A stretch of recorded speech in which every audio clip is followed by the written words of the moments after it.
আমার এই চাঁদের মতো ধোকমারা দেখা কেউ আবার ভাইবেন না যে আমি অনেক ভালো আছি। আদৌ আমি ভালো নাই। কেন ভালো নাই সেটাই আজকে আপনাদেরকে বলবো। তা আমার মেয়েরও মুড একদমই ভালো না, তারও মন খারাপ। আর আমার মন খারাপ আমি কাকে দেখাবো বলেন তো? সে তো আমাকে দেখাচ্ছে, কিন্তু আমি কাকে দেখাবো? আর এই ভিডিওটা ছিল পহেলা বৈশাখের দিন। কারণ সেদিন ইচ্ছে ছিল, যে সবারই ইচ্ছে থাকে যে ইলিশ পান্তা খাওয়ার। আর আমি বান্দা কি খাইতেছি সেটাই আপনাদেরকে দেখার পালা। কারণ ভাই স্বপ্ন দেখি অনেক বড় বড়, কিন্তু কিছুই জোটে না কপালে। এটাই হচ্ছে আমি। আর এই দেখেন আমার ভাই হাত দিয়ে ক্যামেরা ঢেকে রাখতেছে।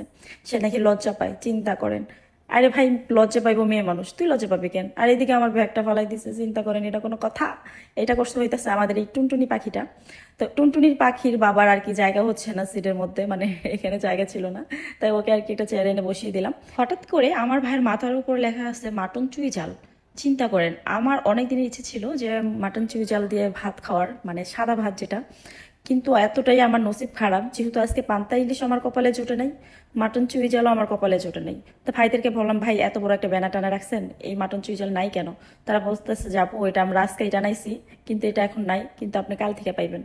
ভাই আমার খেতে ইচ্ছা করছে এখন, আর আপনারা কালকে খাওয়াবেন, এটা কোনো কথা? ভাগ্যের উপরে আর কোনো কথা নাই, যেটা আমার ভাগ্যে আছে সেটাই আমার খেতে হবে, এটাই হচ্ছে স্বাভাবিক।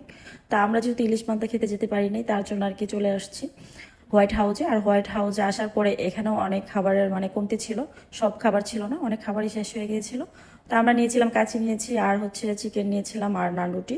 ওগুলো খাওয়া দাওয়ার পর তারপর নিলাম মজার একটা চা। আর আমার কাছে এই চাটা বরাবরই অনেক ভালো লাগে। ফার্স্টে আমার সুগন্ধা প্লাসের চাটা অনেক ভালো লাগতো, ওদের চাটা। কিন্তু এখন হোয়াইট হাউসের চা খাওয়ার পর ওই চার প্রতি এতটা ভালো লাগে এখন আর কাজ করে না। এখন আমার হোয়াইট হাউসের চাটাই বেশি ভালো লাগে। এটা অনেক গাঢ় থাকে, আর একটা বাদামের একটা গ্রান আসে, এর জন্য আর বেশি ভালো লাগে। তো এটা ছিল স্পেশাল চা। আর চাটা খেয়ে এখন আমি বাসায় চলে যাব। কিন্তু কিছু করার নাই, সামনে যখন বৈশাখী আসবে তখন অবশ্যই আমি পান্তা ইলিশ খাবো। আল্লাপাক বাঁচিয়ে রাখলে অবশ্যই খাবো সামনের বছর। এবছর খেতে পারিনি, তাতে কি হয়েছে?